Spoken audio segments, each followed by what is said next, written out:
Hello, everybody, and welcome to the Casual Mark Podcast. I am Mike Murtis, and we are here with a new wrestling podcast, something a little bit different from all you folks. You don't have to know every single thing about the business in order to know what the hell we're talking about. If you're the casual fan, you'll enjoy it, and maybe if you're a smart Mark too, you'll know it as well.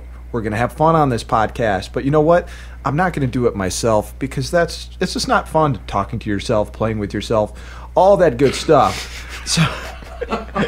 So we got a wonderful team of people from different wrestling experience, and why don't we start with on my left here? Go ahead and introduce yourself, mystery man. My name is Nikos Cosmopoulos. I've been a very long-time wrestling fan, so... I thought you were going to say you've been a very naughty boy, and this things were about to get very scary. Well, I'm always a naughty boy, Mike. But. And on my right here, who do we got? You have the one and only Matt Murtis.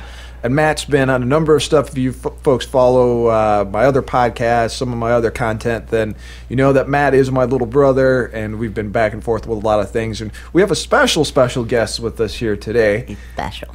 I'm special. Very special. Frank O'Laughlin sitting in. Hello, Frank. How you doing today? Oh, I'm hanging in there. How about yourself? Very, very nice. We're going to get this thing going. So, you know, in order to get a real good audio-visual sense of exactly who your hosts are, I figured we could kind of go around the panel here and talk about some of our first wrestling memories, why exactly we want to do this podcast. Any takers as far as who wants to go first? Sure, I'll go first. Why not? Ready?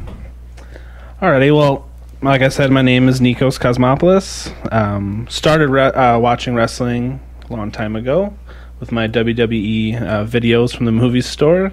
Such classics as WrestleMania 1, 4, 7, SummerSlam 89, 90, 91.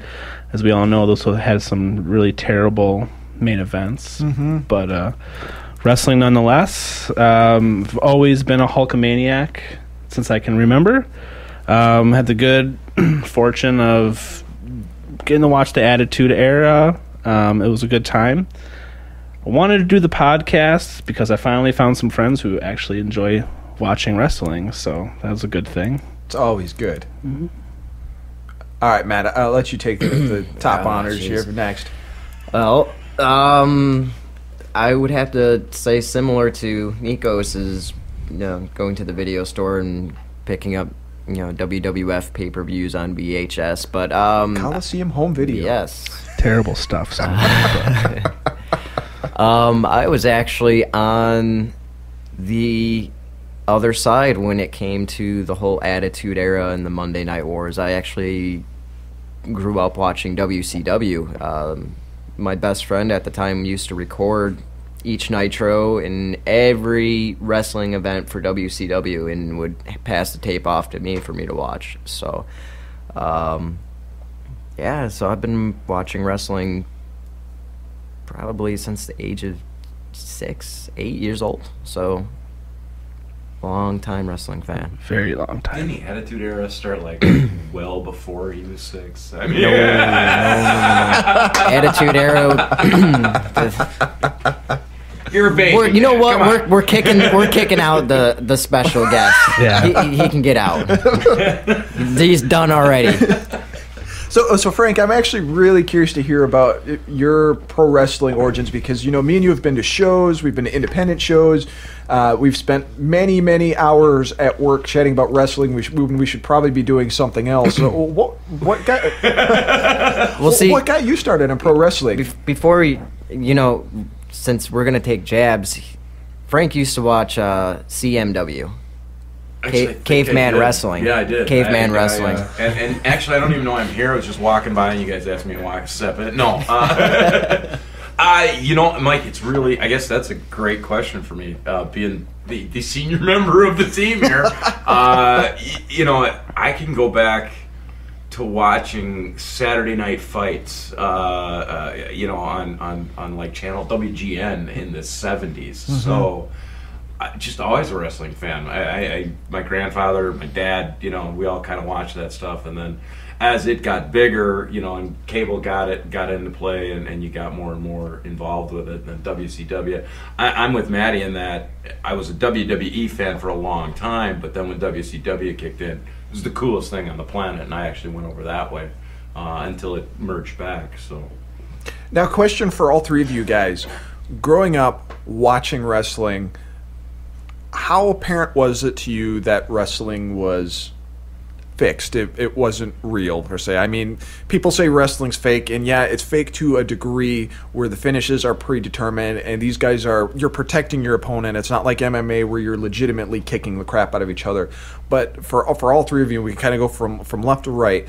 When did that moment happen where you go, okay, this isn't real? Just like my parents told me Santa Claus isn't real anymore, this stuff is real. And what did you think? Like, were you shocked? Were you horrified? Nikos? I don't know if I was necessarily shocked. I mean, I was under the impression that the outcomes were more than likely fixed. But like you said, the actual hitting and stuff is not fake. I mean, those guys actually do get hurt. So, I mean, it wasn't really a big shock to me that it was fake, or fake quotations.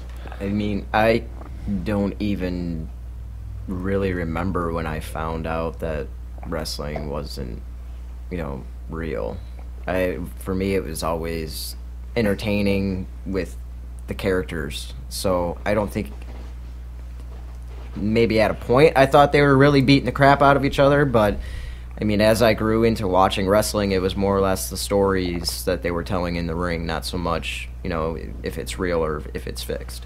Frank's shaking his head, so I imagine he's got similar thoughts. Yeah, I got to go with Matt on that one. I think growing up, I mean, and I'm going back to the 70s where you had really bad TVs, so you didn't know if it was real or not. I mean, you thought it was real, because you couldn't see, like, you watch it on high def now, you see them missing each other. I mean, you can tell it's fake. Well, you can hear Cena calling his moves. Yeah, I mean, yeah, exactly. Fifth row. I mean, my 8-year-old sits and watches it and goes, "Dad, it's fake, right?" And I'm like, well, yeah, to a degree. I mean, they're athletes. They're doing one heck of a show for you, but I guess it was more the storylines and all that I was really following more so than the actual wrestling. See, that's interesting because when I was a little kid, my sister's boyfriend at the time was a big wrestling fan, and that was my gateway into what professional wrestling was seeing him watch. It probably wasn't Raw. It was probably like Saturday night's main event, but it was WWF. Right. And to me, maybe I was just too young. Maybe I was a dumb kid. I don't know, but it seemed as real as it could be to me. And what is like one of the memories that sticks out in my head the most, it was right in the middle of the Macho Man and Hulk Hogan feud, right before they had their WrestleMania match where they were, Miss Elizabeth was, supposedly with Hogan, and in the middle of all this. Well, at one point, there, Mean Gene Okerlund's out there, and he's talking to Macho Man, and he's in the middle of the aisle, and this kid comes up to him, Macho Man screaming at this kid, and this kid's like challenging him and telling, oh, Macho Man, Hulk Hogan's gonna kick your butt, and Macho Man's like, oh, you take your vitamins, do you follow Hulk Hogan, you say your prayers and all that stuff. Tell you what, why don't I take you out back and we'll see if Hulk Hogan comes and saves your hide then. And it was like, he really took him backstage, and you didn't see this kid ever again. That was my first wrestling memory. And my first thought after he took that kid is, Macho Man just took that kid out back and killed him. Ooh, he snapped him like a Slim Jim. Ooh, yeah. So Macho Man for the longest time scared the crap out of me. But he watched. My sister's boyfriend, huge Ultimate Warrior fan, so a little bit of wrestling there, but it never really bit me until Matt started getting WCW tapes from his friend across the street, and he was watching tons of Monday Night Nitros and started to get the videotapes from the store. And my initial reaction to it is, I started thinking about, oh yeah, Macho Man scared the crap out of me. At some point I realized, yeah, it's fake, it's not real. And I was like, why are they wasting their time watching it? And it was like, I don't know what it was that made me go, okay, I'm going to sit down and watch this. okay, I've been watching 2 hours of this. Okay, 4 hours, 6 hours, 8 hours. Now I'm watching the tapes every week, and it's like next thing you know, I'm, working matches and knowing the backstage politics of things and knowing way too much than your regular fan should, know. and in a sense ruining the business for myself, because it's like now I can't take it for face value, which is something I really miss. So that's kind of my wrestling origin story, because after the Monday Night Wars, I was hooked. I really was. Oh, yeah. So that's kind of our host introductions as far as what our pro wrestling backgrounds are. And why don't we talk about what we are going to have on the show this month, now that you know a little bit about our pro wrestling history. Got a lot of great stuff for you this month. We got little talks about CM Punk as far as what's going on with him, his new venture, a few of his comments on the Art of Wrestling podcast, and kind of the shockwave that whole thing sent through the entire pro wrestling business. We got TLC pay-per-view predictions. That's this Sunday. Should be pretty interesting. We're also going to talk about a local wrestling indie outfit that we have. We actually just came from that show, very awesome show, Premier Pro Wrestling. Talk a little bit about what they're about. Maybe you can check out some of their stuff online. We're also going to talk about WrestleMania 31. We are going to fantasy book the main event for WrestleMania 31, picking two talents. Hey, maybe some of you guys want to do a triple threat or fatal four-way match. Yeah, whatever you want to do. But I'm curious to hear what your guys' thoughts on what your WrestleMania 31 event would be. And you guys can't put yourselves in the WrestleMania 31 event. Dang. We're also going to talk about NXT TakeOver, Our Evolution, which was an incredible pay-per-view. We'll get more on that. And then we ride off into the sunset until next month. So, let's move along, shall we? Let's do this. All right, so we are going to talk about segment 2 of the show. My personal favorite has been for a very long time. I've watched him in the WWE. I witnessed his very last match in ROH and watched him slowly climb to the top and slowly get screwed over pay-per-view after pay-per-view, not main eventing with the World Heavyweight Championship when he should have. Rock Cena was way better than that, though. You know it. Okay. Here we go. I'm not going to go full-blown. There are some matches that I can understand why they main evented. Okay, Royal Rumble is always last. I understand that. But when you have John Cena versus John Laurinaitis and Punk goes on before that, what the hell? Agreed. Okay, out of his championship reign, he only headlined 5 of 17 pay-per-views.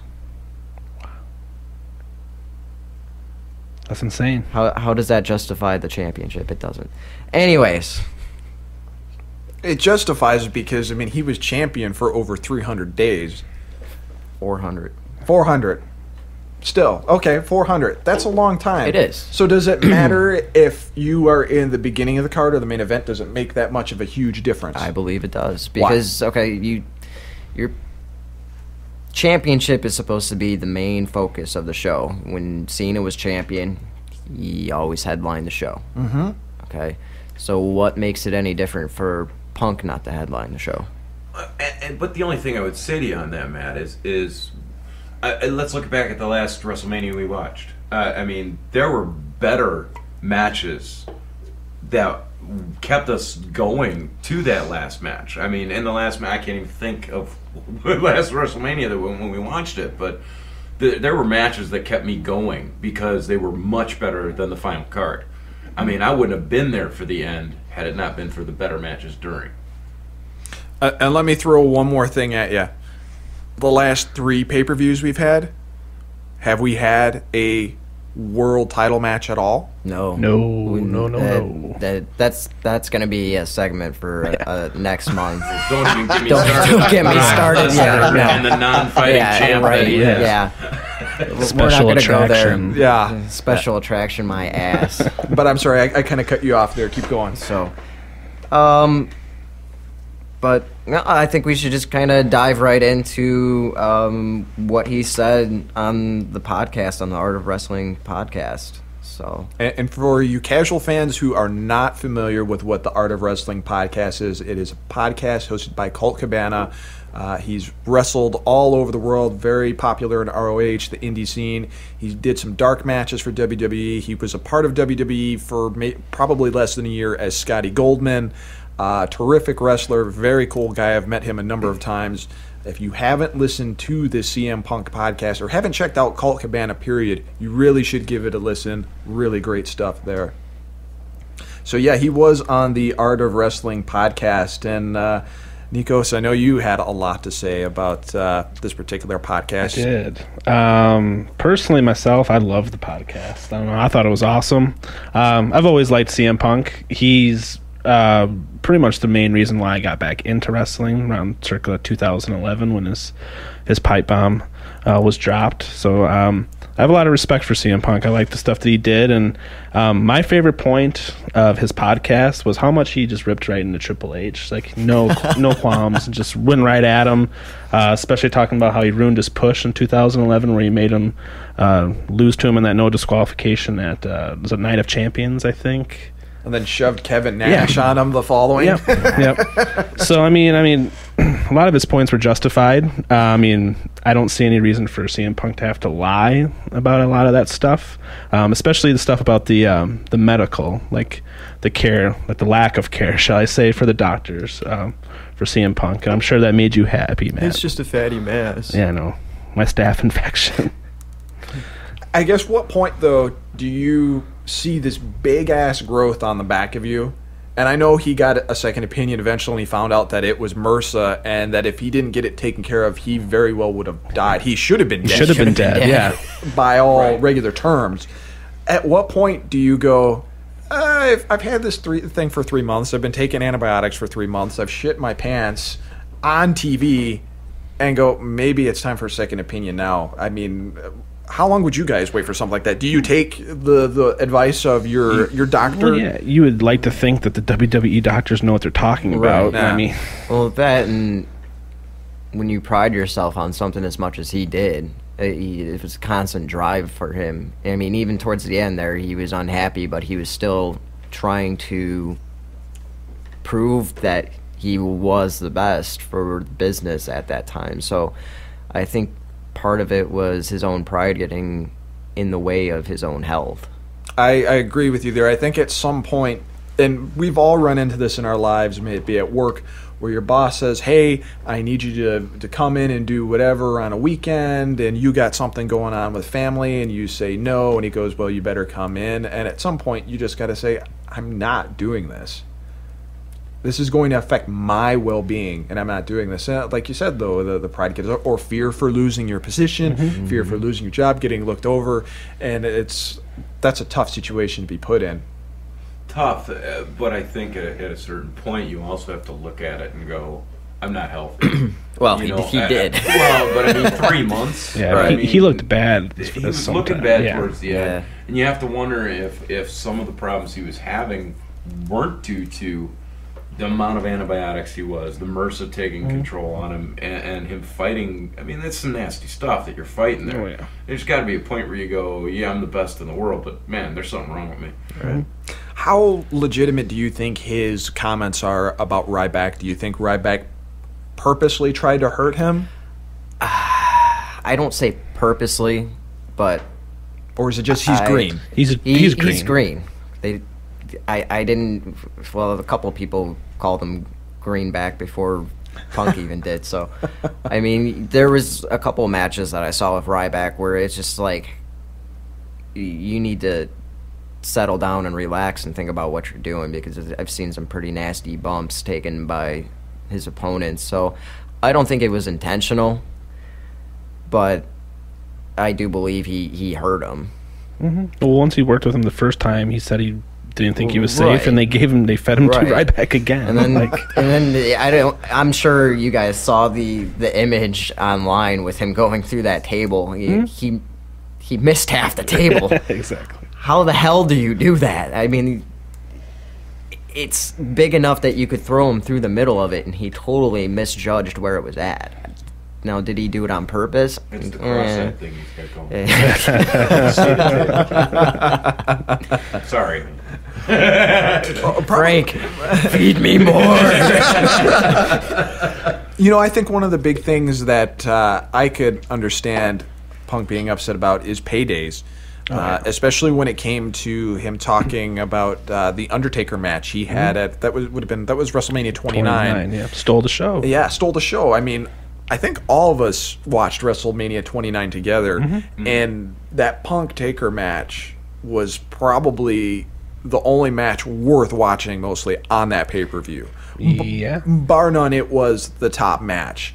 And one of his biggest gripes was he did not get paid the money he should have been paid for that match.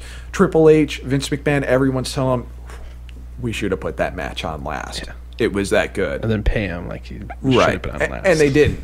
Right. So I can understand some of the frustrations there. Other thing is, too, I mean, when you're feeling that unhealthy, you're feeling that much pressure, the sickness is kicking in, the pain's kicking in, you have concussions and everything else, and you don't do drugs, that's got to be 40 times as rough. Prime example of someone who was insanely injured, wasn't happy with creative, just super unhappy, period, Shawn Michaels. No one wanted to work with him. People hated him. They couldn't understand him. He's coping. He had alcohol and God knows what else to do it to get him through. So it's funny because, Michaels was worse off because he was abusing substances, but CM Punk was probably 40 times worse personally just because it's like, well, I'm not going to drink. Yep. I'm not going to, take overdose of painkillers. I mean, I'm already dealing with these antibiotics and they're messing up with it. So it's kind of interesting. If he was healthy, didn't get those concussions, what kind of mindset would he have been in, and would things end up differently? Great question. That is a great question. You guys got anything else to hit on his podcast? I thoroughly enjoyed it. As a fan, and I even tweeted this, I didn't need an explanation. Was it cool that I got one? Yeah, definitely, but I never needed one. There was a reason why he left, and I was just curious to see what his next adventure was going to be. So, did any of you think you were owed an explanation? Period. Not really. Yeah. But like Matt said, I enjoyed the fact that I did get to hear why. Or were you pissed off, or any of you pissed off that he left? At him? At the WWE? I actually, since he left, I really haven't been keeping up with wrestling as much. And I mean, Daniel Bryan was kind of keeping me going as far as that, but then he got hurt, and now it's just like they're trying, but they go from shock and awe to the next Monday Night Raw is I just wasted 3 hours of my life. So, we've had a few Monday Night Raws lately that are a waste of 3 hours of your life. There's no maybe there. So I don't know if I was exactly mad, but maybe a little disappointed. I was pissed off. I will fully admit that I was pissed off because from my standpoint, till I heard exactly what happened, I took it as, okay, here's a guy that was given the title, the world title, and got to run with it. Matt said over 400 days. And yeah, he didn't headline pay-per-views, but he was the guy. He was on all the Raws. He was the guy. He was the guy who dropped the pipe bombs, and the company was running with it instead of saying, you know what, we could just have Triple H keep burying you. Yep. To me, after having all that, and then he lost the belt, he kind of had to deal with Heyman and stuff, it almost felt like, I'm not going to win the main event at Royal Rumble. I'm done. I'm not happy with this. I'm not going to be the top guy in the picture. Screw this. I don't want to do it anymore. So, obviously things went quiet for a very, very long time, and we know now because of legal reasons, because he was suspended, and he almost didn't know what was going on any more than we did. Right. So him coming out and saying exactly what happened made me feel a lot better, and I can fully man up to the point that, yeah, You know, if I were sitting in a room across from CM Punk, I would tell him, I'm sorry. I thought you simply left and said, screw you guys. Well, and it wasn't the first time, Mike, too. I mean, that was part of the problem. I mean, you and I had talked several times about where did he go, why did he leave? Was it another one of his contract disputes where he's walking away again until he gets the money he wants? And to get that explanation, at least, as to what occurred, I think it makes it a better deal all the way around. Yeah. Well, at least you know now, you know. But at the same token, remember, it's a one-sided what we know. It's what he's saying happened. We still don't know the WWE side either. And that's actually a good segue because we got a little bit of the other side of the story. Stone Cold Steve Austin was actually on the WWE Network doing a podcast, one of his podcasts with Vince McMahon. It was live. It was very upfront. It was probably the most revealing interview I've seen done with Vince McMahon ever. Oh, yeah. And Steve Austin went right for the jugular and was... He didn't pull no punches with it. I was just like... I mean, actually, it felt like he was really poking Vince on it because I think he's been in that position before, like Shawn Michaels had been. So it was almost like, yeah, screw you. I'm going to ask you this question just to be an asshole. And it really intrigued me watching that whole session. You know, they did such a great job on it. Yeah, it was very well done. Well, what bothered me about part of the Stone Cold Vince was getting on CM Punk. It was Vince. I felt like Vince's half-assed apology to him, saying that it was a coincidence that we fired you on your wedding day. Well, the two whatever parts of the company, coincidences wasn't a coincidence. I mean, they did that to him on purpose. I think personally, I don't.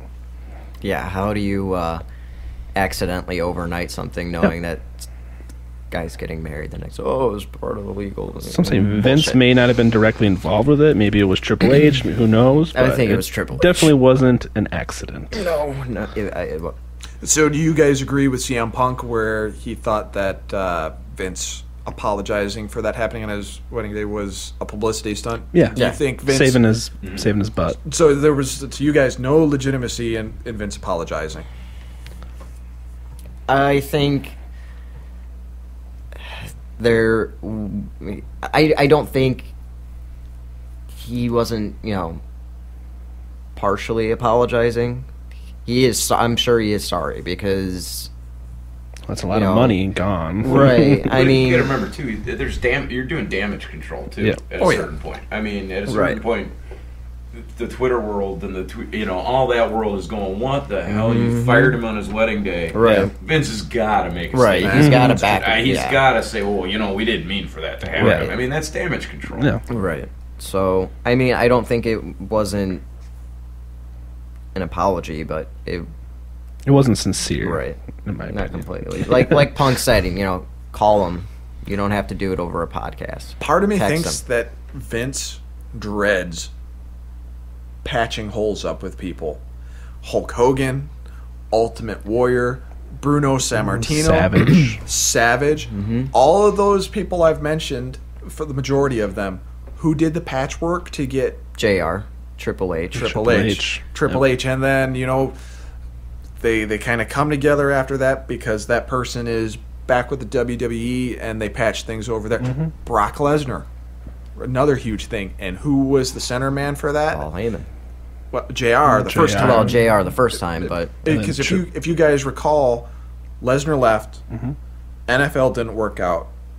Lesnar went, crap, I signed this insane non-compete contract that won't let me do anything. He met with Vince, thanks to JR, similar to Stone Cold Steve Austin. JR got those guys to come back over again, and JR told him, I think you should sign back on with us. The Vince is letting this no-compete go. I think, it's you learned your lesson in NFL. It's not going to work out. Come sign a contract with us again. And Brock said, no thanks. There's one other thing I want to try. Went on, became the UFC champion. Matt was so happy when he became the UFC champion. Right, Matt? No. I really didn't care for Lesnar, actually. I mean, at first, I was into it, but he lost his magic with me. I mean, why, though? The foreplay was okay, but the then when foreplay stuff was started okay. getting rough, you were out of there. It started getting to the real business. I'm like, not anymore. Suddenly, I'm not into this, Yeah. especially when he started doing the bouncing around Yeah. thing. Heyman walked in. Man, we're going off on a tangent here. Any more to talk about on the Stone Cold Steve Austin podcast regarding Punk? We're good there. Well, I guess my last statement with the UFC works out then, because Punk. That's where I thought you were segueing, man. If I could go back in time, we'll edit it in post. I don't know, but We fix it in post. yeah.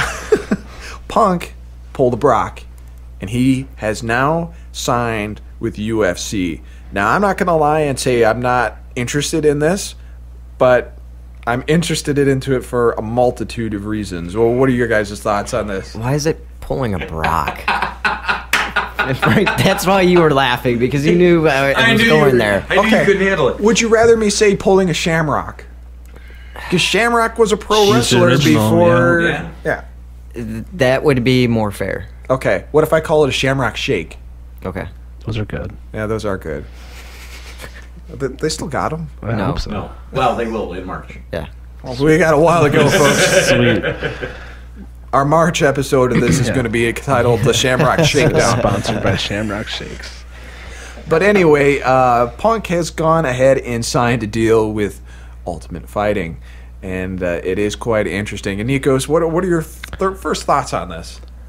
Personally, myself, I'm not a fan of UFC. I've never watched a full fight before. I've never had interest, but to be honest with you, I will watch for CM Punk.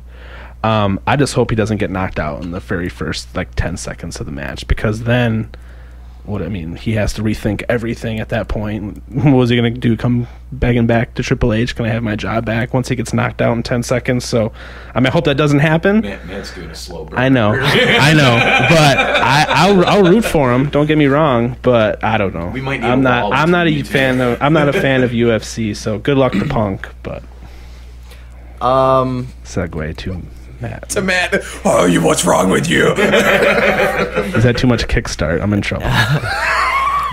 Go crawling back to Triple H. Yeah, right. I can't believe you said that. Hey, I'm just disgusted. throwing it out there. I'm so disgusted. What's he gonna do? I'm He gets just- knocked out in He's the got first 10 comic books. seconds. He's always got comic books. Comic books. He's got plenty of other things he can get into. He can go to Bellator. What if he can't write? Then what is he gonna do? That's true. We'll find Dude, out when. It's We'll, true. Yeah, exactly. True. Come on. you know, They broke my dick. He was targeted. They Nancy carried oh, my jeez. Yep. I'm sorry. I mean that in the nicest way, though. By the way, crawling I back know, to Triple I H. know. No, there is no On his nice. knees. There is no nice way of saying that or being nice about. There's just no. Okay. Anyways, I've watched UFC in the past. I actually watched some of the first UFC matches on videotape that got banned because they literally just stuck them in the cage and guys beat the shit out of each other. There was no weight classes. They just clobbered each other. Yep. So, I mean, I didn't watch it too much. And then as time went on, guys like George St. Pierre came along. So I was interested a little bit in the MMA. I watched some of his fights and, some of the other ones. It was on, was it FX, I think? Probably Spike. Spike TV. It was on Spike, but I think some of the fights were on FX too. So I would watch it from time to time. Punk being in the UFC, one, he's got a Kempo background, so he's got that on his side. Two, he's been training with the Gracies, on and off, so he's got that going for him. I'll kill you. If you could just see the snide grin on my brother's face. And I'm going to go back to a point that you made. Okay. Boys. You said that, Shawn Michaels was medicating like crazy. Yeah. All right. So CM Punk's going to medicate like No. crazy for UFC? No. He's going to weigh like 300 pounds? Think about it. He's cracked his skull open before, and when he got it checked out, and he had a cracked skull, okay?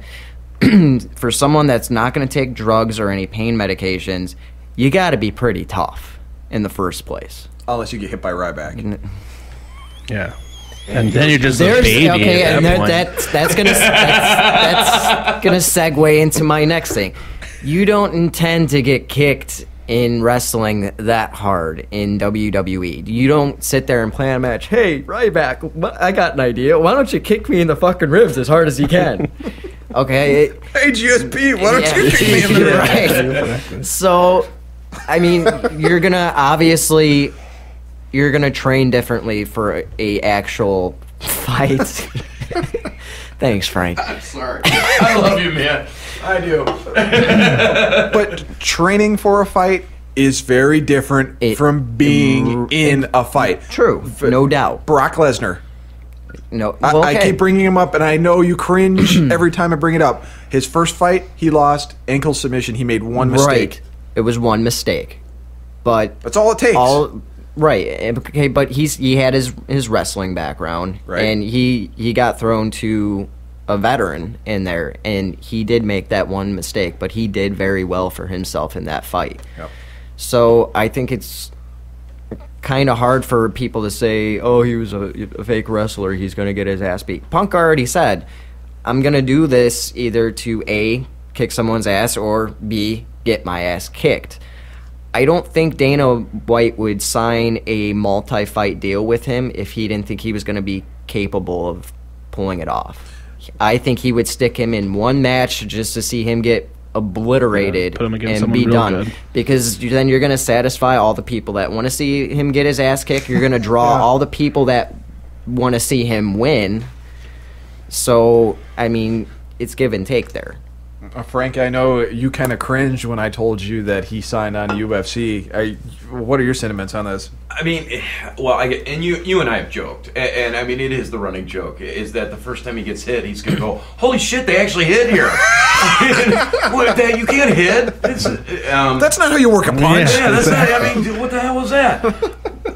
I cringed only because, I mean, it's hardcore over there. I mean, there's no maybe. And while the wrestlers that we watch day to day, you know, are extremely great athletes, this is a different world. And I don't, it's not that I don't think Punk can handle it, because I think he can.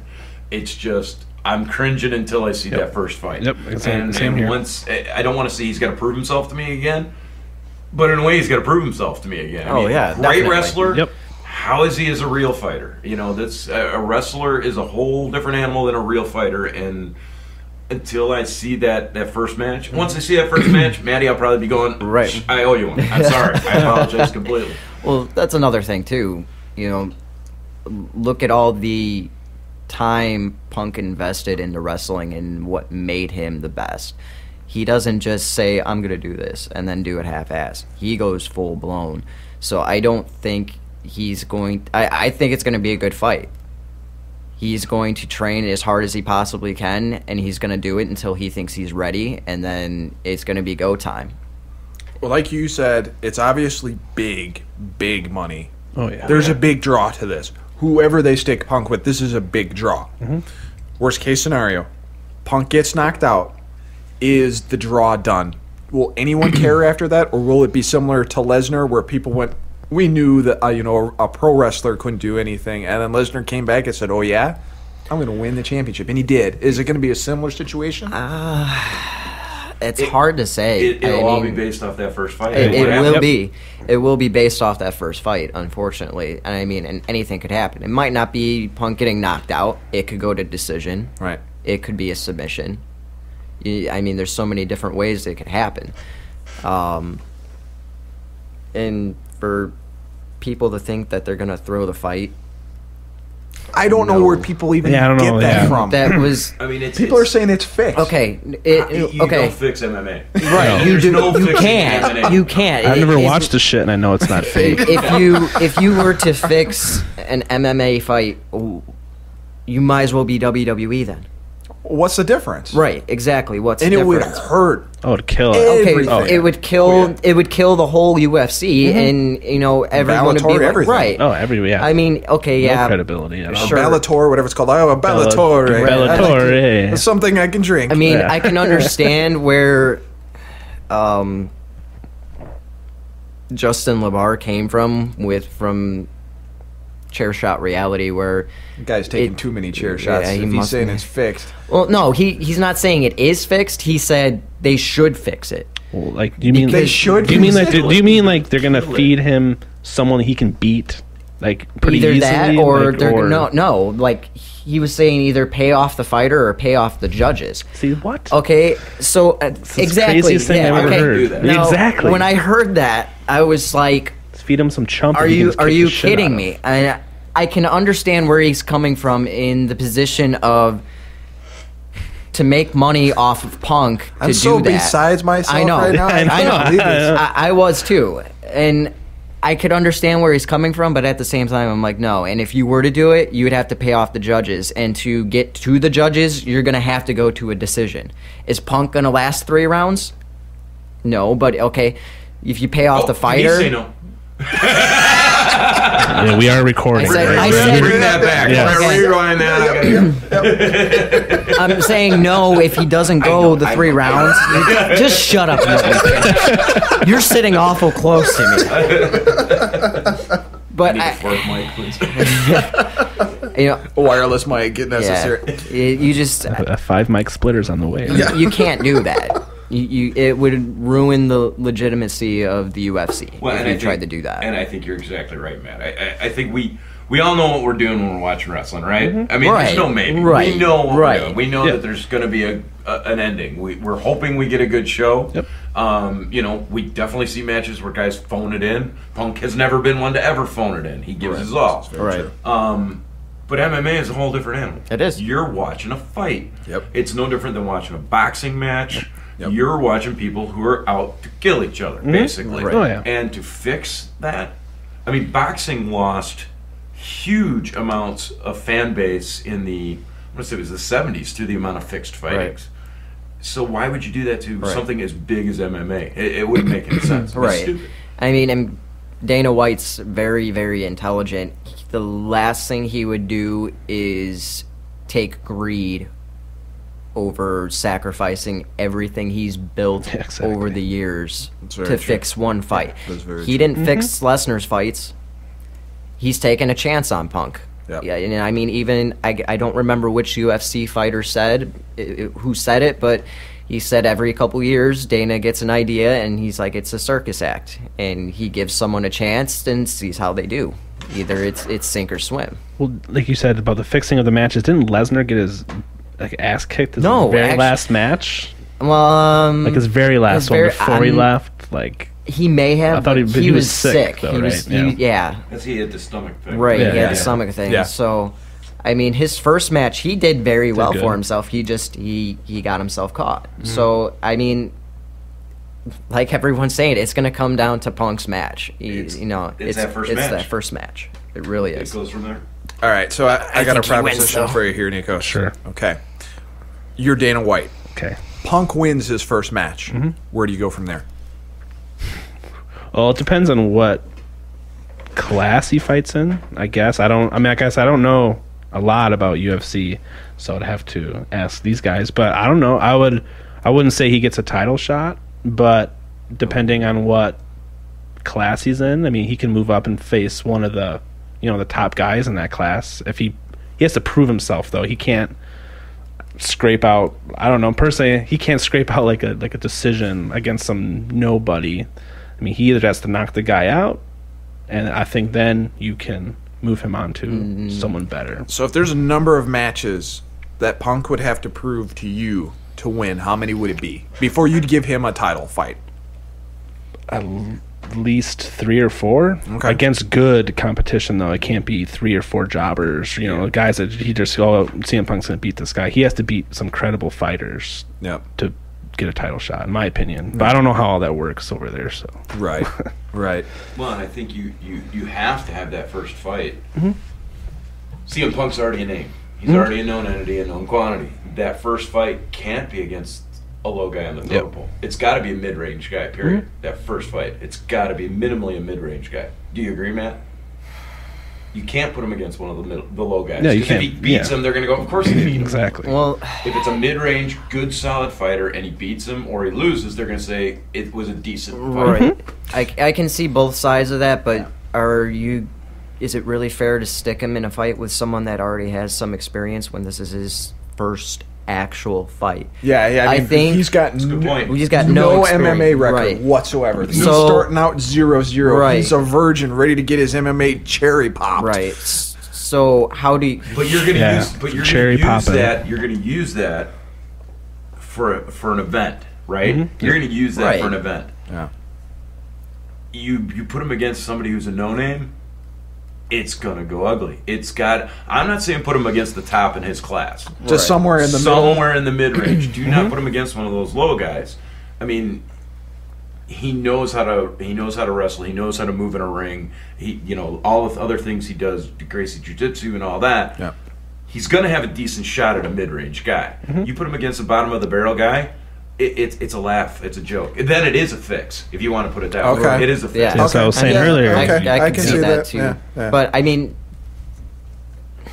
I wouldn't necessarily say someone that has a 0-0 record. Maybe put him up against a new face that's doing well for himself. That's maybe 3-0 or 3-1 or something like that. And that's what I'm saying. A mid range guy, Right. not brand new out of the box, but Right. a mid range guy.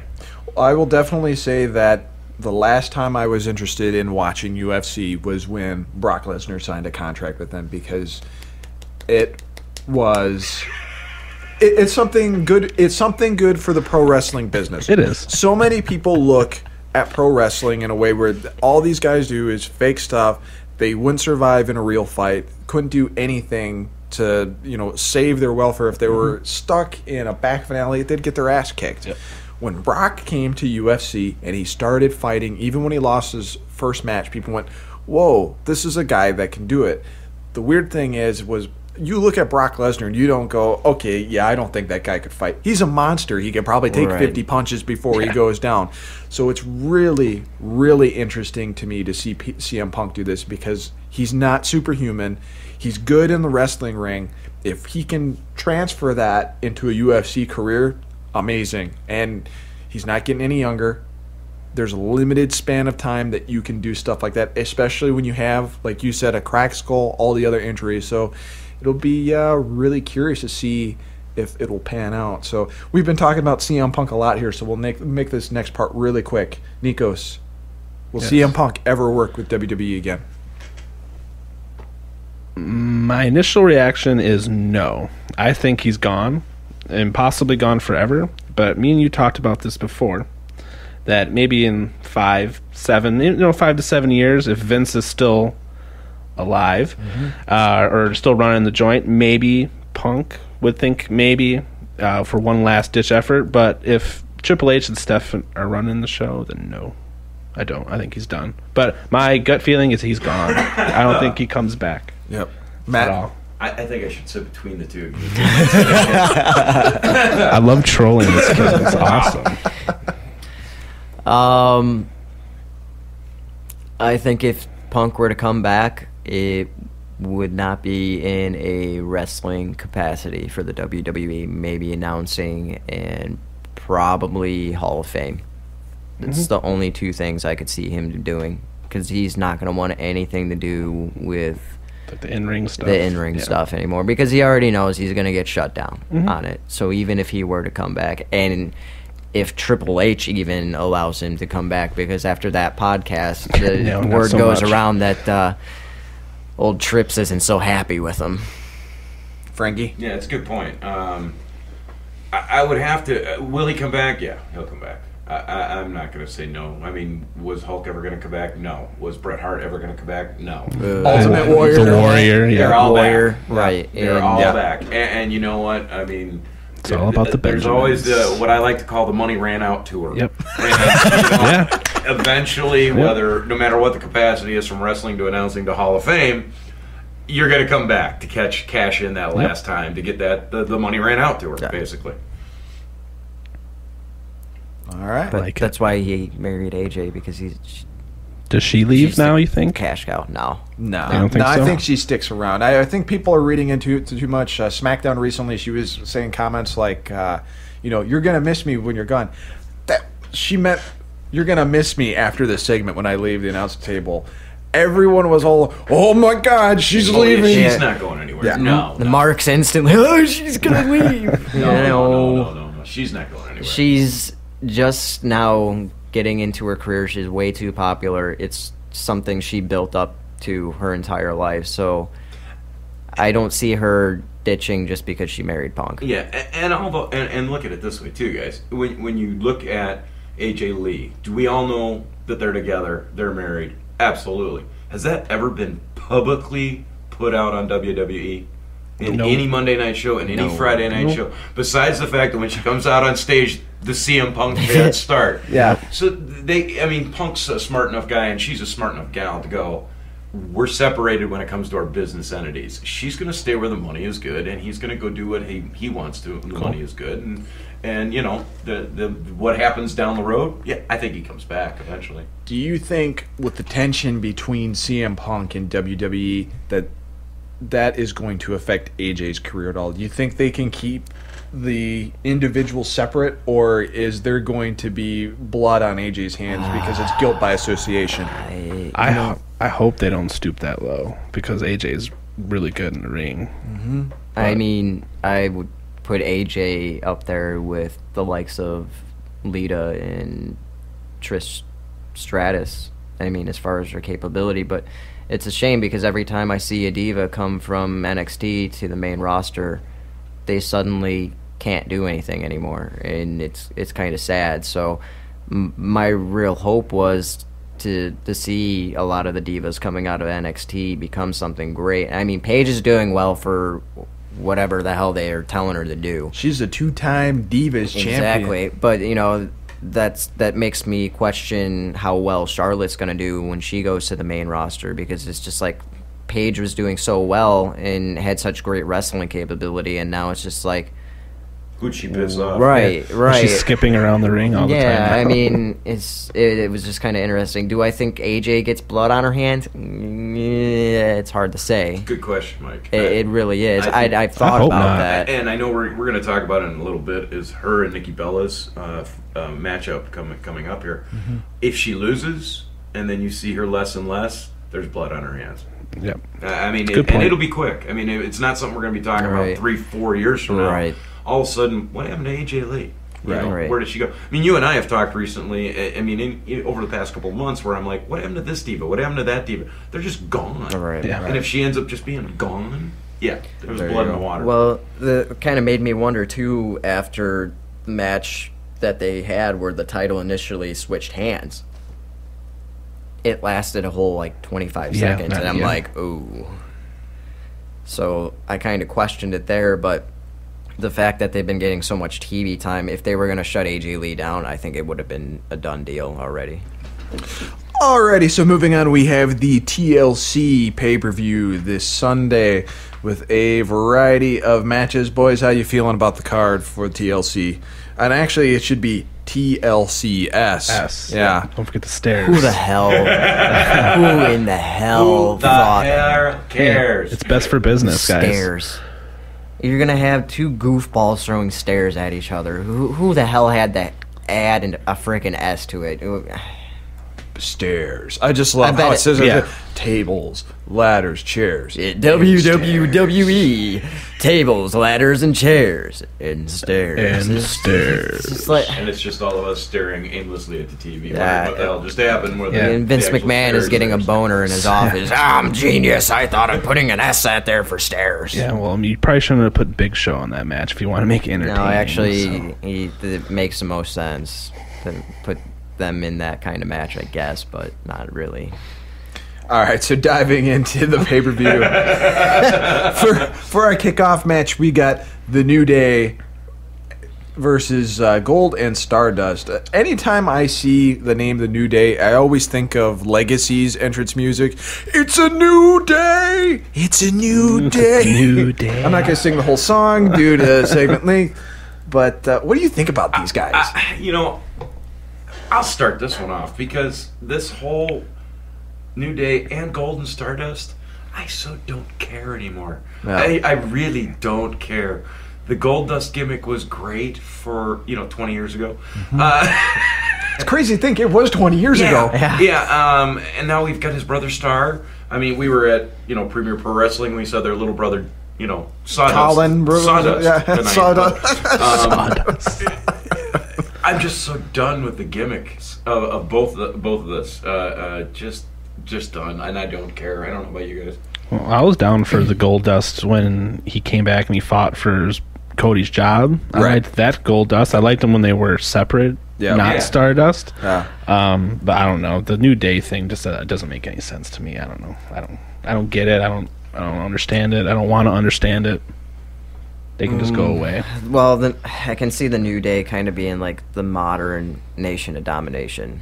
But how do you do that in not a PG era? The Nation was, let's get down and let's have fun and let's go to church. I don't see a Rock. Right, I don't see a Farouk. I don't see any of those guys. In that I group. think it's the New Day is pretty much just we don't know what to do with you right now, so we're going to stick you in the stable.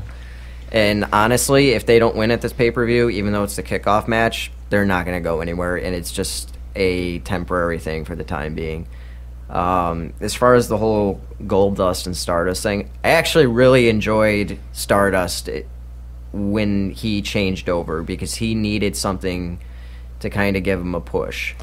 It's not enough to get him over into a world title picture, which eventually he needs to be. He's going to have to drop that gimmick. But it was a nice change to keep him going somewhere, at least in the meantime. The incredible thing about Stardust is there are so many people on the roster they could have did something similar with, and they would have failed with it. Right. He took that seriously. He took it very serious. I mean, it's a total 180 for his character, which I give him huge kudos for. And I would say, and it was a few months ago where Goldust and Stardust, it seemed like there might be problems between the brothers and trouble in the ranks, and I thought they were going for that split and breaking away Stardust, and all he did was go crazier. Yeah. I mean, he's insane. I mean, the Joker from Batman is a comedy in and of itself. Right. And he's going over the top with that. I mean, or not the Joker, the Riddler. Right. I mean, he's right. over the top Riddler. Yep. I mean, it's just... and that's where I say, I'm just kind of done. Yeah. I'm just kind of done with it. I do agree with Frank on that. I think it's starting to finish its course with the whole gimmick. That's why I hope New Day wins, and then they start some, like you said, dysfunction. I want to see the dysfunction between Goldust and Stardust to build up to WrestleMania, maybe. And that's where Cody will come back. Luke Harper versus Dolph Ziggler. This is a ladder match, and if I recall correctly, this is for the Intercontinental Championship hanging. It is indeed. Who walks out of this? Harper. Yes, Harper, and I hope it's an epic Shawn Michaels, Razor Ramon ladder match style. Like, I hope it really steals the show. I think it'll set the tone for the pay-per-view, because if this match sucks, I think the pay-per-view is going to suck. My opinion. Yeah, I'm looking at the other end. I'm looking at Dolph. I think he's been riding high. I think the fans have really been behind him a lot stronger. Luke rode up high for a while there, and now it's starting. You can watch. It's not as big as it was, and I think if WWE's smart, they make Dolph win it, get his Intercontinental title back, and everything's good. But for me personally, I'd rather see Luke Harper go against Derek Rowan. To me, that's the match I want to see. I mean, I understand why we're breaking it up between the former Team Cena and the Team Authority, but the one I want to see is Luke Harper and Eric Rowan. Well, do you think with Ziggler's like Survivor Series push that he got, that it would be okay for him to lose to Harper at this pay-per-view, since he got such I'm not like say it wouldn't be okay. You don't think it would hurt him? I don't think it would hurt him. I just think the move that he's on right now, and Mikey, you and I were talking about this the other day. They are doing nothing with the World Heavyweight Championship. Yeah. They've got to do something with the Intercontinental and something with the United States Championships. This is a chance to push out Dolph Ziggler, put him in an Intercontinental. He's riding high right now. Everybody's loving him. I say you let him win it. Nice. I think you could go either way with it. I can see Luke Harper maybe keeping it, and then maybe we get the Eric Rowan versus Luke Harper and make that for the Intercontinental. Two big guys going at it. They can make it very interesting. In my opinion, Dolph Ziggler has been so past that using the Intercontinental title as kind of a notch on your belt before you get to the World Heavyweight title. He's ready for that main event picture on a regular basis, which we've seen in Survivor Series, we've seen on Raw. Yeah. So I don't think he needs it. People are going to get pissed because he's losing at a pay-per-view, and everyone's going to go, oh, man, that's it. They're false start for Ziggler again. But I think he could lose this, and I think that they could make him a huge potential for maybe WrestleMania this year. So I'm saying if he loses, the match just needs to be this epic. Oh, it's going to be. needs to be just it's like going to be the match of the pay per view. Like I hope so. Like I really hope so. There in my mind. Yeah. Next up, we got Eric Rowan versus Big Show. Bathroom break. Yeah, steel stairs that's match. What I have written. That's it. That's the body break. That's what I have. Blah. Don't care who wins. I really don't care. I mean, Big Show has gone heel face so many times. There's no investment for me for this match, and even if Rowan loses it, I really don't care. I think Rowan will win. Hopefully, I hope that's the case. I hope so. Where can you go with someone with Big Show now? Because he's changed character so many times. I don't know. It's he'll just cry. Yeah, pretty much, and then he become face again in 2 weeks. Let's move on to the Miz and Damien Mizdow versus the Usos. Frank? Well, you're going at me on this one? Yeah. Oh, God, I am so tired of the Miz. I love Mini Mizdow. I mean, I just do. But I think the Usos. You gotta. They're on riding a high, and I think while I found the Miz and the Damien Mizdow thing fun for a while, in my opinion, I'm just done with it. I'm over it. It's played too long, and I think it's just time to be over it. But in my opinion, I think the Usos pull it off. My prediction and what I'm hoping for is that you finally see Mizdow explode. Mm-hmm. Damien Mizdow finally says, you know what? That's my Slammy. That one of those tag team belts are mine, and if you're not going to give me one, then I don't want it at all. He finally turns on him, setting up a feud later down the line for Miz and Mizdow to fight each other for a couple weeks, maybe in a pay-per-view match.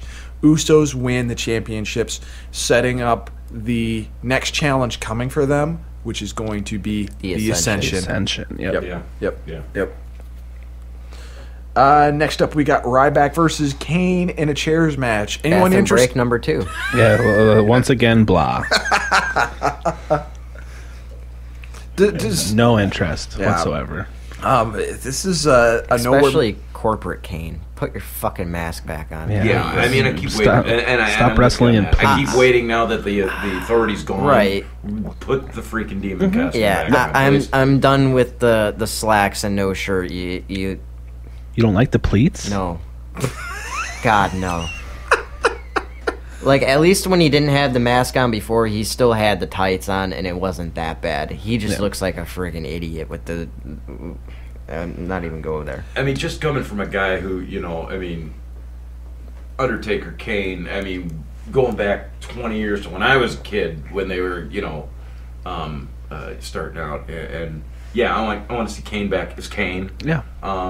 But at the same token, I've been around and watched enough of this. The Ryback Green, I think you said earlier, and that's one of the problems. The other problem is that gimmick's been done. It was called Goldberg. And it doesn't impress me second time around. Greenberg. Yeah. Jericho. Greenberg. Honestly, I think that's the whole reason why they're sticking him with Kane in the first place, is because Kane can make anyone look good. And learning experience, work with a vet. Yeah. Honestly, I think this is Ryback's last chance to prove himself. Yep. Anyone disagree that Ryback is not going to win this match? No. No, I think he wins. He wins. He was the first one eliminated at Survivor Series. Yeah. He has to win. Yeah. Next up, we got Nikki Bella versus AJ Lee. What's your guys' predictions for this, Nikos? I just can't wait for some more NXT girls to arrive because Nikki Bella drives me crazy. So the big thing with this has been, and they've kind of dropped this whole angle, it was Brie versus Nikki, and then Brie was like a service for Nikki for 30 days, and now they've suddenly dropped that, and Brie's pulling off those heelish moments again. So does it come down to Nikki Bella, AJ Lee? AJ Lee wins the Divas Championship because Brie turns on Nikki. They suddenly remember that angle, and Nikki thinks, "Oh, my sister's with me again," and then they feud again for some reason. Or does AJ Lee lose the match? Nikki retains the title. Brie and Nikki are celebrating in the ring, and Brie turns on Nikki then, and then the next pay-per-view at Royal Rumble, I guess, will be the Bella Twin Sisters, this time for the Divas Championship. I see them dragging it out to WrestleMania with this angle. Part of me thinks, too, that this is kind of the dig on whoever said, if you have the Divas Championship, you're not going to be on Total Divas. Because there's a rumor going around that if you were on the show, they didn't want you having the title. And now all of a sudden, Brie has the title. And it's just like, okay. She doesn't have the kind of talent. I'm not going to say they didn't work hard to, they have come quite a ways since the first time they came to the WWE, but watching their matches is still just like, eh. So I'm saying I'd You rather. mean wrestling talent isn't sexually transmitted? No. Oh, okay. Like, They I'd rather, actually had to work AJ for was it. right on that? Yeah, she was. Okay. And don't you dare say anything about her boning Punk, because she had the talent before they even had started Yeah, doing she that. got a little lucky more talent bastard. put into her. Yeah, That's she all. did. I was gonna say, like, why no Paige? Why no Natalia? Why not someone who can actually wrestle? Right. Yeah. I don't mean, Filming Total Divas, Paige is the latest addition to Total Divas. Maybe Is that why they? maybe that's why she hasn't been in the picture lately. well, see, I think they did that whole thing wrong too, because I mean their matches were good, but I don't know. I was kind of disappointed with that whole thing. Next up, we got Rusev versus Jack Swagger Bathroom break number 3. for the United States title. Yeah, I mean, is it a bathroom break? Because we've seen this match before. It wasn't for the U.S. title, but we've seen this match before. What's any different about it from 6 months ago? I feel like I've seen this match 3 or 4 times. Yeah. Not Oh, just yeah. And I think we have. Yeah. Yeah, at we least have. 3 or 4 times. Yeah. Basically, Swagger is Shut up! The only reason I'm going to watch the match is for her. Lana. Other than that, I think Swagger's just a replacement for Sheamus, who got hurt again, who needs to come back as a heel, because I'm sick of his fella attitude and him being... Oh, you'll get the fella attitude as a heel too, won't you? Does he do that as a heel? No, he's just a fucking prick when he's a heel, and I love it. He needs to go back to it. yeah, I don't know who's going to win this one, to be honest with you, Mike. Rusev.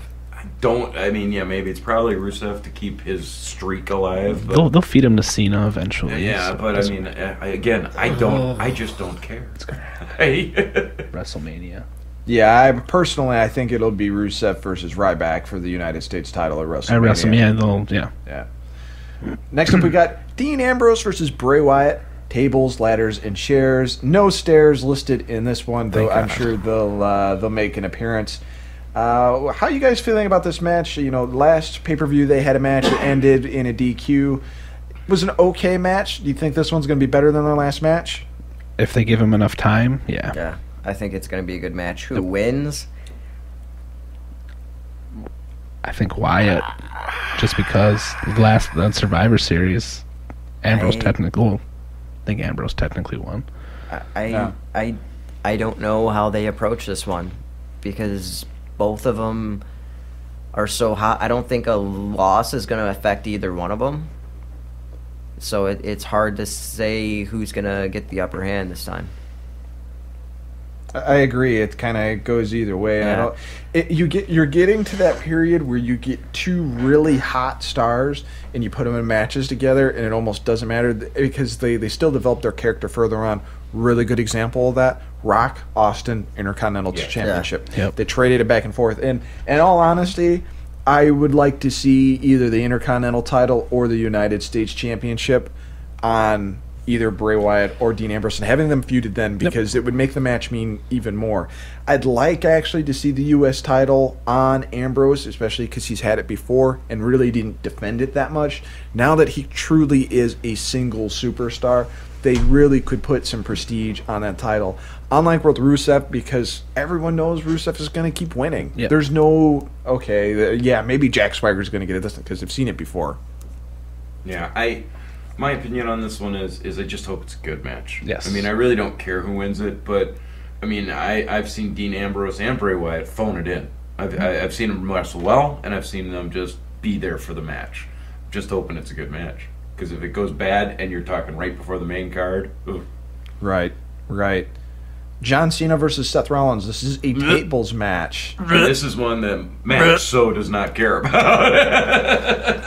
And the stipulation for this is if Cena loses, he loses his number one contendership for Brock Lesnar's WWE World Heavyweight Championship. And Seth Rollins already has money in the bank. Right. He's already. What sense does it make to have him have two? It doesn't. So Cena needs something to do. You already know it's going to be Cena versus Brock at the Royal Rumble. So Cena obviously wins this match. Well, do they make Rollins look strong, obviously, in the time being? Or do they let Cena just go in there and just, beat his ass and then set him up for Lesnar? Well, and the problem has been lately, and what I've noticed lately over time is that Rollins is not doing as much as he was in the ring, as much as he's leaning on the two little guys behind him to do as much dirty work. Just as the old days with Dean Ambrose, everybody beating up on the one guy, and that's what they've been doing to Cena lately. It's he comes in, but then everybody else beats up on him too. So it's I don't think he loses anything in where he's headed if he loses the match in a true one-on-one with Cena, because it just shows that you've been letting everybody else beat you up. But I agree with Matt. I think Cena has to win because Money in the Bank's already there. I think you're getting to that point where we're gonna have Cena, Lesnar, one of them wins, and then Rollins cashes it. Right, because what does Rollins have to gain from beating Cena? Right, nothing. Does Orton make an appearance somewhere? I think that's... Yeah, I think that's what causes the finish to happen. Orton. Babyface Orton. All right, guys, so moving on to something a little bit more local, we are talking about Premier Pro Wrestling. This is a local independent wrestling outfit out of Woodstock, Illinois. They've actually been located in a couple different places, but now their new permanent home is in Woodstock. And all of us here have experienced Premier Pro Wrestling in one fashion or another. So I kind of figured we could just kind of talk about our past history with it. Nikos, we'll start with you because I think you got the most interesting history with it, with the fact that was your first independent last show. Time was the first time. What'd you think? I liked it. I mean, it was something completely different. I've only seen, I think I've seen one Nitro live, and I was up in the nosebleeds, and then the Raw that I saw didn't have very good seats, so I didn't get to really see anything up close, like them actually taking the bumps and them hitting each other. So it was really cool to see how they actually do work in the ring. And tonight, unlike last time, I didn't get to touch the ring or the ropes, but it was interesting seeing how actual stiff those ring ropes are. So I don't know. I was excited. It was a good time. I had fun. Frankie, you've been a Premier Pro a few times. Yeah, I mean it's fun. It's fun for a small local show. You do get a lot closer to the action.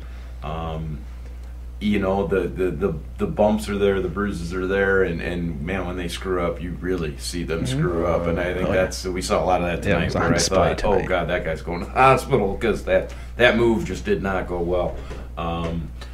The ones when they were in McHenry, much better crowd. I think better advertised. They had a girls division, which I think brought in a lot of people as well. Now it's just kind of this weird warehouse look to it, which is cool. Don't get me wrong, but I mean, very limited on people. it was still cool. Don't get me wrong. I just think it was a better atmosphere when I was in McHenry than it is in Woodstock. I think maybe as they get bigger, people know where they're at. They start advertising a little bit more. It'll get bigger and better. Matt? It's always fun to go to little independent shows because people get absolutely crazy, and you kind of get to throw some of the normal rules right out the window. Oh, yeah, absolutely. That and being up close, while it's entertaining, it's cool to actually be able to sit down and watch and really study what they're doing in the ring. You know, for me, that's what I was doing when I was watching. I wasn't just watching for the fun. I was actually studying what they were doing and paying attention to, what they were doing in that ring and how they were working it. So it's a cool experience in that aspect too. But that's just me. Yeah, I've had a good time every time we've been to the show. I've always been with one of you guys. If it wasn't you, Frank, it was Matt, and if it wasn't you two, it was with Nico. So I've been to a couple different shows, and I really like, for the most part, just being that close to the action and watching those guys work in the ring, seeing just how different guys communicate with each other, how they take bumps, how sometimes they don't take bumps very well.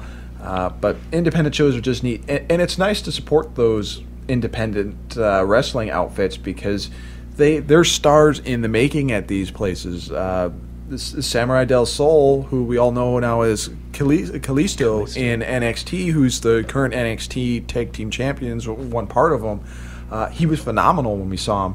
Now, obviously, he didn't have his origin point at Premier Pro Wrestling. He's wrestled all around the world, but to be able to see that guy and see him work in a roller rink in your local town, and then all of a sudden he's with the WWE. It's amazing. It's just cool. Yeah. The same thing like seeing CM Punk's last match in Ring of Right. Honor and watching him start from the bottom of ECW and be the WWE champion for 432 days. Yeah, not like you know the exact number. Okay, Rain Man. Wow.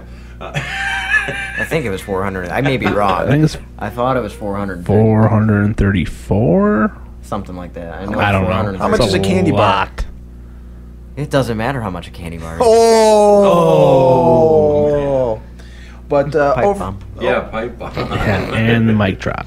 overall, very cool at Premier Pro Wrestling. Randy Ricky is actually the proprietor of PPW.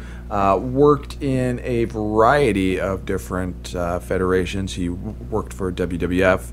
I think he was also a road agent or producer for TNA at one point. And we actually just got back from one of their pay-per-views tonight. We were going to record this podcast and talk a little bit about some of our experiences anyway, but it was cool to get the pro wrestling out of us as some fans and enjoy the show. I thought tonight's show was pretty good, definitely better than the last show that me and Nikos went to. Oh, yeah. Way better. Was it a bad? I mean, I didn't get to go to the last one with you guys. Was it It wasn't a bad show. It wasn't a bad show, but if apples to oranges, the oranges in this case won, bar none. Okay, well, that and then I guess that just serves to my point. I thought they were really good at McHenry, and then you say it was horrible the first or not apples to oranges. It was bad the first time you went to the Woodstock. Second time, much better. I didn't see McHenry here tonight in Woodstock, but I could see where that potential is there. So. Right. Anything else to say about Premier Pro Wrestling, guys? I just continue to. Hope we continue to go to the shows. It was a good time. Yeah. Definitely, I'll continue to support them. I'd like to get a little more involved, and Yep. they do train people. So I wouldn't mind spending $100 to see if I can get my ass thrown around a wrestling ring. Wait, what did you say? I said I wouldn't mind spending $100 to get my ass thrown around. Okay, a wrestling ring. I thought you said taking it in the ass. Yeah. And I was like, Although there was that one guy there. there was. That's very true. Very true. Alrighty then. Other than that, I would just say if you're going to the Woodstock show, please bathe first because the guy I was sitting next to really needed a bath. That's all. Soap saves lives, people. Soap saves lives. Just don't drop it. Oh, dude. All right, guys. So we always like to do something interesting on our podcast, especially when it's the first episode. We really like to try to keep things interesting. And this segment, we are going to book the main event at WrestleMania 31. So we're individually going to kind of put together our dream match for WrestleMania 31. And which one of you wants to go first? So are we doing our dream 31 or what we think is going to? I would say Realistically, realistically Okay. within the Confines of what's currently going on. All right, then I have Exactly. to rethink mine. Sounds Give me good. a minute. I gotta say, it's got to me. I think you're gonna see a Roman Reigns versus a Brock Lesnar. I think you get to that point. I definitely think that's the direction they're pointing towards. If it's not Brock Lesnar, if they can't agree to a new contract with the guy, Cena? Is No. it going to be Reigns versus Cena? No, I'd say then you're Reigns Please, versus no. Rollins. Yeah, that's what I'd like to see. All right. Yeah, I mean, honestly, the way I see this happening is Reigns comes back, wins the Royal Rumble like he should have the year before because no one wanted Batista to win that. No. I think he wins the Royal Rumble. He's going to be the one that stops Lesnar. And I really, really hope they give Seth Rollins to be the first one to cash in Money in the Bank at WrestleMania. Because that would be a hell of a twist to end a WrestleMania with Rollins cashing in. It was huge at SummerSlam when Orton did it to Bryan. Yeah. Oh, yeah. It set an entire angle up for a whole year. Yeah, I didn't even think about that angle. That would be really good. That would really be good. But like you said, do they get him to sign that contract? Does Lesnar sign for an extension? Even if he does, though, are you going to continue to do the same bullshit we've done for the last few months? And, I'm the world champion, but I'm not going to be on TV. Well, no, Mike and I were just talking about that 2 days ago. In that you got a champion who never shows up. Yeah. Right. What the hell is that? And I mean, even after all of this, what do you do with Lesnar, anyways? Yeah. When this is all said and done, what's left for him? Nothing? WrestleMania. Yeah. Once a year for the next 20 years, like The Undertaker. But that's it. Yep. Let me see. My WrestleMania main event it's probably going to go down like we keep saying. It's going to Reigns wins the Royal Rumble, takes out Lesnar because they wasted Undertaker's streak on that. And personally, I want to see Dolph Ziggler main event WrestleMania. Maybe he wins the Royal Rumble and beats Lesnar. How awesome would that be? Ziggler beating Lesnar instead. That'd be cool. Ooh, unless you put... Oh, God, I can't believe I just thought of that. I want to just, punch myself right now. You put Cena in a match. I didn't did. you? I In your just head, you did. put I Cena put in a Cena match. versus Oh Dolph my Ziggler for WrestleMania. Cena ends up beating Brock Lesnar at Royal Rumble, and Ziggler ends up winning the Royal Rumble. I hope so. I think that'd be pretty cool. I don't know. They just have to do something special with Lesnar. It has his loss, Lesnar. but his loss has to be to someone who is going to be elevated to the next level because you can't waste Undertaker's streak Right. on John Cena. No. You can't do it. No. I don't. That's another reason why I see them giving it to Reigns, because not only is he winning the World Heavyweight Championship, but he beat Brock Lesnar at WrestleMania, the man that beat The Undertaker. Mm-hmm. Yeah. But what happens if he comes out in the Royal Rumble and doesn't get a reaction? Like, what if people are just like, Reigns? he probably will get a huge I'm sure reaction. he He will. came out at the slams Yeah. and the crowd Yeah. just exploded. Yeah. I know. And he's been gone for over I a month, don't 2 know. months. Couple months. Yeah. I'm not a fan. Here's my fantasy booking for WrestleMania, and this is Royal Rumble. Brock is not resigning his contract with WWE. WWE decides we can't have Brock Lesnar in the main event then. Cena beats Brock for the championship at Royal Rumble. Cena gets his 16-time world championship. Beats He's Flair. tied. Or does he I beat- think it's tied with Flair at that Ties point. Flair. That happens. Sickening. It's not the end of the Rumble, boys, because Seth him cashes and then. exactly Okay, him I and see Brock go at it. Cena and Brock go at it. Brock suplexes him 800 times. Cena manages to win. He's beat. Rollins comes out, says, "Hey, you know what? You beat me at TLC. I didn't get my opportunity. I'm guaranteed an opportunity with this. I'm cashing it in now. Beats Cena for the championship. He's now the defending champion at WrestleMania. My pick for winning Royal Rumble, it's not Reigns. It's Ambrose. Yes. Ambrose wins the Rumble. Says, hey, we've had some history. You won at the pay-per-view because Bray Wyatt interfered. We still got some history to go at each other. That would be a good match. Ambrose, Rollins, main event for WrestleMania. Until Reigns comes in and says, you know what? If it wasn't for my injury, me and you, Rollins, we would have had that match. And I still have my contract signed for a match against you. So WrestleMania 31, Triple threat against all 3 Shield members. Who wins? Reigns. Reigns. You're going to go with Reigns because that's the direction that they're going Yeah. to win a big guy. But the possibilities for feuds after that point, you could have Rollins keep going for it. You could have Ambrose keep going for it. You could have Rollins and Ambrose continue their feud that they didn't finish, separate from the championship. And that's when you put Ziggler in Okay. against Rollins. You know, I was going to say, I'm like, are you sure they would do another triple threat match at WrestleMania? But they stuffed Rock versus Cena 2 down our throats, so back-to-back WrestleMania, so I guess they would Hey, do when it. when CM Punk even said, he goes, you could have pinned me first, and I would have been perfectly happy. Exactly. Main eventing WrestleMania. He goes, I didn't even have to win. You know, going back to Punk. See, I love triple threat matches because it adds that.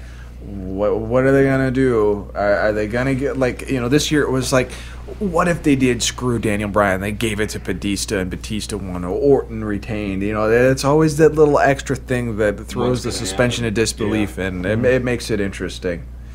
I still remember, if Bryan would have won at WrestleMania, I would have been done with wrestling because I was so pissed off that Lesnar beat The Undertaker. I just could not believe that. Well, as though I was just saying, I don't spend $9.99 a month, so I don't get to see NXT. These 3 guys do. So we're going to talk about the upcoming matches and what's going on with them. Yep, that's right. We're going to talk about NXT TakeOver Our Evolution, which is a funky name for pay-per-view. I wasn't too high on that. It sounds like a race car or something. I don't know. Re-Evolution. That was Triple H's idea, I'm sure. I took the words right out of my mouth. That was evolution. Re-evolution. Yeah. We'll just put a re on it. Okay, so we had a lot of great matches on this pay-per-view. To me, this was probably one of the most solid WWE pay-per-views I have seen this year, bar none. Super exciting. I guess we'll kind of reverse the order here because we have the NXT title match on the top. I actually want to kind of go with the beginning of the card. Kevin Owens versus CJ Parker. This is the debut match for indie star Kevin Steen, I believe is. Yeah. It was Kevin. Yeah, it was Kevin Steen. Yeah. Holy shit. What a way to start out with a bang. Yep. I never really watched Kevin Steen prior, and I was wondering just how good he was, and talk about someone living up to hype. And, you know, he's a big boy. For someone to jump over the top rope like he did and crash down, it was pretty insane. He's definitely got talent, and I can see him going very far in NXT and eventually in the WWE. No, I agree 100%. It was probably the best way you could debut into a company. Oh, yeah. It was awesome. Hell of a snap power bomb that guy has. Oh, Hell of a snap power bomb. I mean, we at PPW watched a couple power bombs. This was like the impact was higher by like 500 times, man. It was like, you just killed this guy. Yeah, it was brutal. It was brutal. Speaking of brutal, during this match, CJ Parker, who is an Aurora, Illinois resident, Native, yeah. did a palm strike to Kevin Owens during this match and busted his him nose. open the hard way, broke his nose. Oh, no. And you know, there's a no color policy at WWE. When you break a nose, it's a gusher, man. And he was gushing out. But, I mean, they did the playback on it. I mean, that palm was all up in Owens' nose. Oh yeah. It was, but like a champ, man, he kept going. Mm-hmm. He kept going, and he won the match with an incredible snap powerbomb. But like you said, hell of a debut for him, and it was just the beginning. Moving on, we have Hideo and Finn Balor versus the Ascension. What'd you guys think of this match? Well, let's just start off with the entrance from Finn Balor. It was awesome. Not what I was expecting. No. At all. He came out and I'm like, what the hell is this? And I mean, I got like a mix of like he was a freaking Predator or something like that with the mask and the hair that he had and the paint that he did. I haven't seen anything like that since Sting, as far as it comes to being impressed with someone actually putting on face paint and actually having it really blend well with the character. I was telling Frank this, and I was telling Nick, because that entrance gave me Undertaker entrance goosebumps.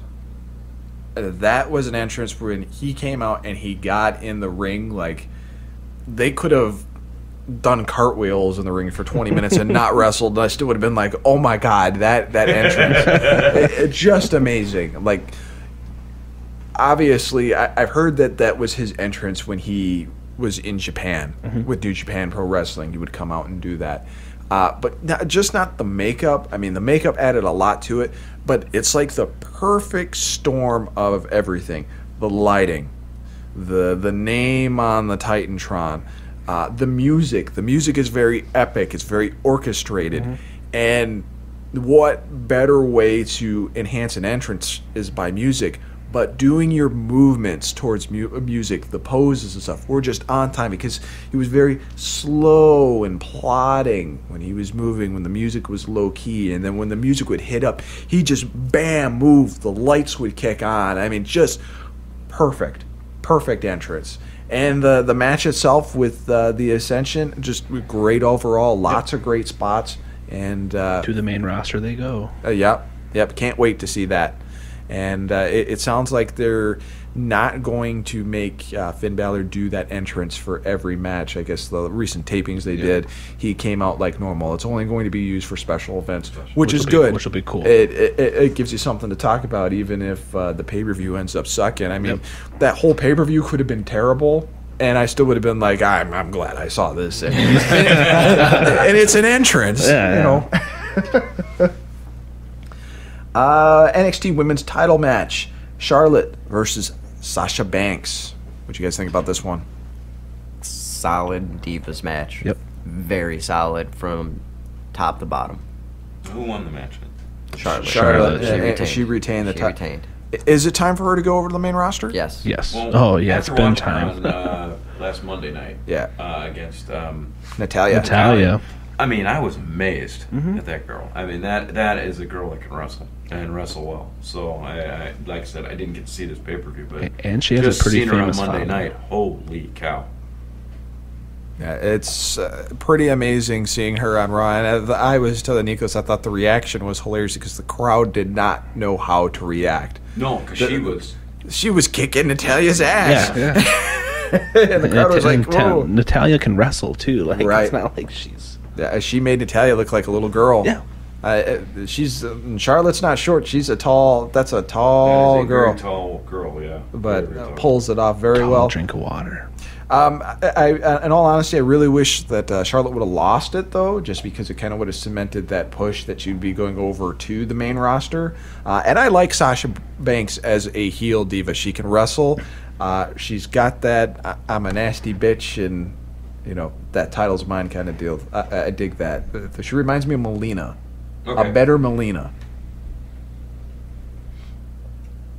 Next up, we got the Lucha Dragons versus the Vaudevillains. You guys know what a vaudevillain is? Like, what that stands for? It was from the vaudeville days, right? Exactly. It's supposed to be like handlebar mustaches. and Yeah, putting it's up like your that dukes. whole well, like I always hear people on Twitter like, "What is that?" Like, I don't get it, but they do that cool movie gimmick thing. Like, Yeah. that's it. That's Exactly. why the name works. This was my least favorite match, actually, on the card. Well, what do you guys think about the Vaudevillains, like, period? Do you see a lasting tag team in this? No, I don't see the gimmick lasting at all. No. People don't get it. No. I can't see it jumping over to the main roster. No.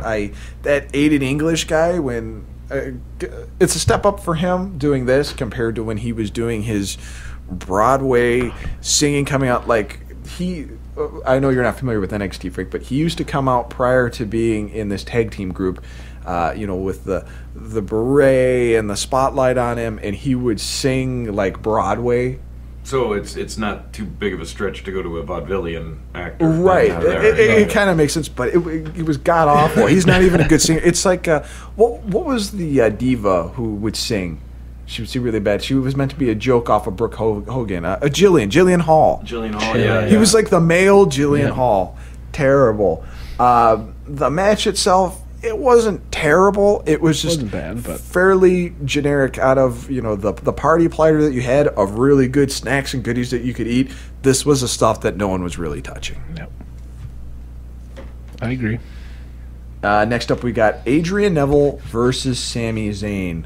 Awesome. Holy crap. Good match. Insane match. So good. Solid wrestling overall in all aspects. Good high spots. Good mat-based wrestling. Good corner, turnbuckle, outside of the ring stuff. Back and forth, lots of false finishes. It was just a fantastic match.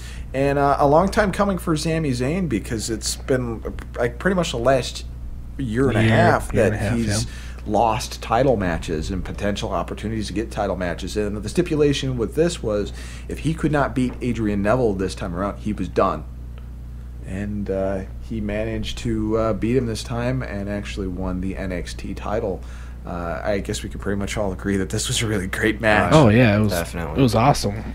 Only thing that kind of took away from me, I knew he wasn't going to lose.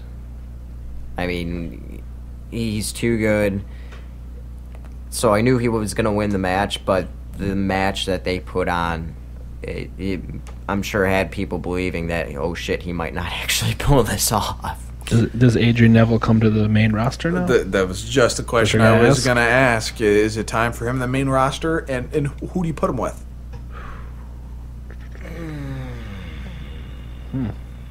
It's a tough question. Personally, I hope that if they decide to keep the Intercontinental title on Luke Harper, make Adrian Neville first match in. Adrian Neville versus a big guy. High-flying moves work perfect on a big guy. Big guy can catch the small guy when he's doing his area moves. It makes a very cool dynamic. And if they don't want to keep the belt on Luke Harper, give it to Neville. It'd be a good way to catapult him, which is what they absolutely need to do with these NXT stars. Oh, yeah. Once they get on the main roster, they have to make an impact, just like they did With the Shield. Right. The Shield. The Shield. Paige won the Divas title right off the get-go. That's what they're going to have to do to make these guys believable, because they do have a very dry roster at the moment. And and that I will agree with you on. Not being in on the NXT side, but watching, Monday nights and Friday nights. Where is everybody? Everybody's gone. I mean, the matches are getting drier and drier, and I've seen this, and I've seen this, and I've seen this, and you do need some new blood and some new stuff going on. At the end of the match, he wins the title, has a huge celebration, really cool feeling. Kevin Owens, El Generico, Kevin Steen, indie feds known each other really well, real life friends. Kevin Owens is hugging Sami Zayn, congratulating him on his title win, comes out back and forth, gives him a nice hug, kicks the holy crap out of him. that was the sickest power bomb into a ring. You've seen how they'll power bomb them into the turnbuckle. Imagine getting power bombed like that into the side of the ring. Ooh. It was, when he did it, I'm like, oh shit! Did he drop him accidentally? I thought he was gonna power bomb him on the floor, and he just threw him into the ring. And that's not the softest. That's the hardest part of the ring, is right there on that corner. And I was just like, whoa. So not only did he make a great debut match, but he's already marked his target right from the get-go who he's after. He's a top heel in NXT. That's kind of what NXT was missing. I mean, the only real heel character they had that had some kind of momentum to him was Tyler Breeze, which is it's a selfie gimmick, right? You know, I'm fabulous, I look good, and all you people are ugly. Give me the championship. You don't get this with Kevin Owens. No. He is a big badass mofo who is going to kick the shit out of you. It's perfect. Much watch TV. Oh, yeah. I'm gonna watch NXT next week for sure because I want to see what Sami Zayn's gonna do against Kevin Owens. I keep on saying Steen now. Yeah. All these guys, even Finn Balor and Hideo Itami, and all had different names too. And I think, like you said, it gives Adrian Neville a perfect out because the big focus is going to be Owens, Zayn. Anything else about the NXT or Evolution? And it was just a solid show all around. I was very happy. Keep them coming, Triple H. Yeah. Well, folks, we finally have reached the main event of this first episode of the Casual Mark podcast. I hope you guys enjoy this. I mean, we've talked about a lot of good stuff. Hopefully you stuck with us all the way through. I mean, just looking through the list here, we've talked about CM Punk, TLC, we've talked about some independent stuff. A really solid podcast for our first episode, I think, overall. Want to thank everybody for being able to come over here and record it. Frank, especially, because you kind of appeared out of nowhere. You were like Sting at Survivor Series. I just flew in. Any last things from you guys? Nikos, you got anything you want to close with? I just want to say thank you to you for setting all this up. Hey, not a problem. Appreciate it. Not a problem at all. This is great to do. It's a lot of fun. Mm-hmm. Yeah. Matt, what you got for us? I'd like to thank our special guest over here for sticking it out.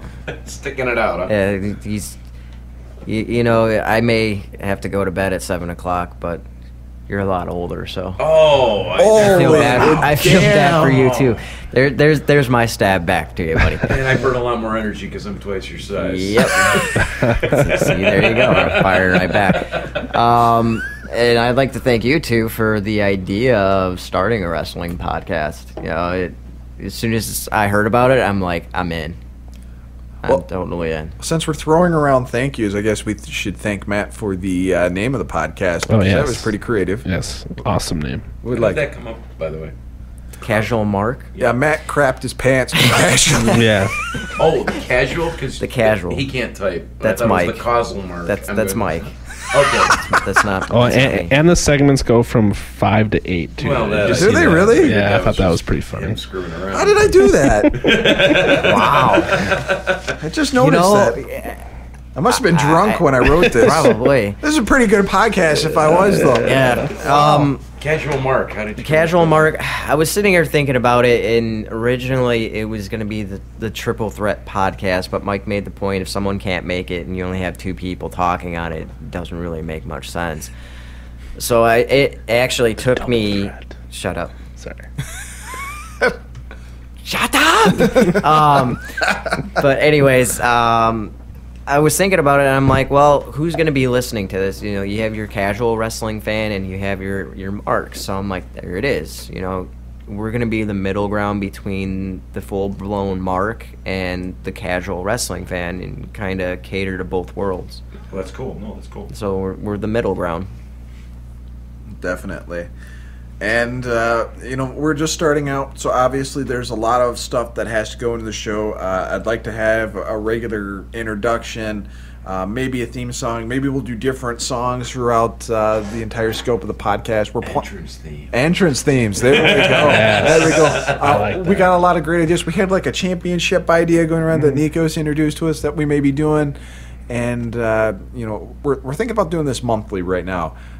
So much goes through the wrestling business in a month that it gives you some really good topics to talk about. Things change in an instant. Angles change. People die. Wow, that was terrible. Tell us how you really feel. But it's Who's true. next? It's true.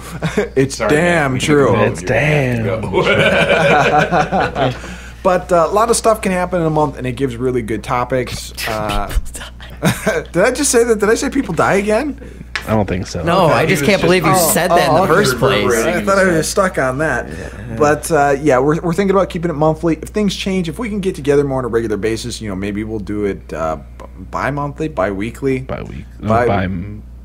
Bi-monthly would be every 2 months. Yeah, something like that. Every 2 weeks. Every 2 weeks. But yeah, the plan is for a month.